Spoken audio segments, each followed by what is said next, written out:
Лаңкестік актілерді қолдау және әрі қарай жетілдіру үшін ең көп қолданылатын құрал ғаламтор. Ғаламторда мынадай 6 категория жүзеге асырылады. Үгіттеу жұмыстары.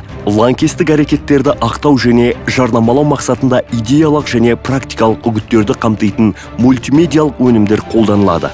Оның қатарына виртуалды хабарламалар, презентациялар, журналдар, аудио және бейне материалдар, сондай-ақ лаңкестік ұйымдар әзірлеген компьютерлік ойындар жатады. Бұл материалдар арнайы веб-сайттарда, мақсатты виртуалды чат топтарда, чат форумдарда, онлайн журналдарда, Twitter, Facebook секілді әлеуметтік жерлерде, сондай-ақ YouTube және RapidShare секілді әйгілі видео және файл алмасу веб-сайттарында насихатталады.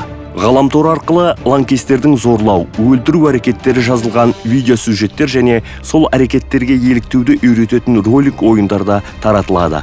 Сол ойындарда жас балалар виртуалды лаңкес рөлдерін ойнап, соған бойын үйрете бастайды. Таза табиғатын бүлдіреді. Ғаламтордағы үгіттеулер негізінен 3 мақсатты көздейді: арбау, вербовка, радикалдандыру және айтақтау. Арбау ғаламтор үгіттеу барысында улы қармаққа ілінетіндей адамдарды анықтап, солармен арбау жұмыстарын жүргізу құралы ретінде де қолданылады.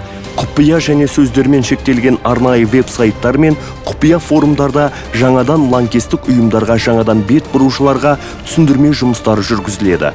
Осы ретте лаңкестердің арбау жұмыстары жүретін платформаларға түрлі технологиялық барьерлер орнатып қою барлау және құқық қорғау органдарының жұмыстарын елеулі мөлшерде ауырлатады.